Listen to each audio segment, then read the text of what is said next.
Ang programang ito ay rated SPG. Striktong patnubay at gabay ng magulang ang kailangan. Maaaring may masiselang tema, lengguwahe, karahasan, sexual, horror o droga na hindi angkop sa mga bata.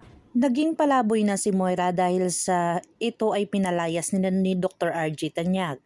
Dito na nga siya pinagtutulak ni Dr. RJ na hindi na pwedeng lumapit doon sa kanila, lalong-lalo na pinagbabawalan itong si Zoe na lumapit sa kanyang ama. Agad-agad naman nag-rescue itong kaibigan ni Moira na dinala siya sa kanilang bahay. Dito na nga nalaman niya ang ugali talaga ni Moira na talagang napaka-toxic. Dito niya pinalayas na naman niya si Moira kung saan naging palaboy ito sa daan. Noong nagpalaboy si Moira sa daan ay ninakaw ang kanyang bag at lalong-lalo na ang kanyang cellphone na nandun sa kanyang bag.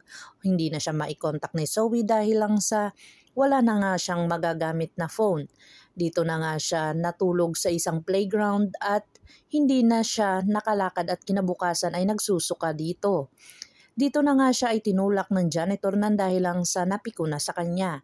Lalong-lalo na nakita niya dito si Lynette na kung saan nagulat din si Lynette sa kanya sa mga pangyayari. Agad na agad naman umalis si Moira dahil hindi siya pinasakay ng taxi. Ito ay naglalakad-lakad si Moira nung nakita siyang nagsusuka sa daan ay talagang napakaingay at tinatawanan siya ng mga tao. At napaka-social pa niya na hampas lupa naman. Dito na nga nakita ni Chang Susan at saka ni Josa itong si Moira na kung saan ay sumasakay sa sasakyan pero napaka-iskandalusa nito. Dito na nga siya pinagalitan ng driver dahil sa inaaway niya ang kanyang mga pasahero. Agad-agad naman itong umalis si Chang Susan at saka si Josa na kung saan ito ay kumain sila. Nung kumakain sila ni Josa at ni Chang Susan ay nakita ni Moira ang wallet sa tagiliran ni Chang Susan. Dito na nga niya hinablot ito at hinabol siya ni Chang Susan at agad-agad naman siyang nakilala na si Moira pala ay isang magnanakaw.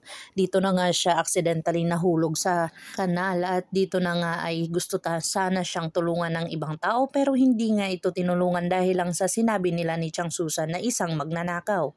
Dito na nga si Zoe at saka si Dr. RJ Tanyag ay nag-usap.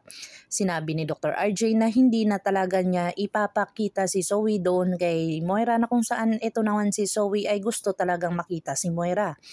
Pero ito ay pinagbabawalan ni Dr. RJ si Zoe na hanapin ang kanyang ina. Pero hindi naman mapakali itong si Zoe dahil sa wala na nga itong kontak kay Moira at hindi niya papayagan na ang kanyang ina ay mapahamak.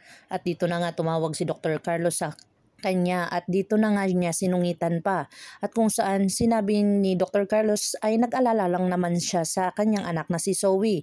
Pero itong si Zoe ay nagmamatigas talaga nang dahil lang sa hinahanap niya din ang kanyang ina na kung saan nag-volunteer itong si Dr. Carlos na tulungan siya pero hindi ito pumayag si Zoe dahil baka makikita na naman sila ni Dr. RJ Tanyag at kung saan malalaman talaga ang sekreto na tinatago nila.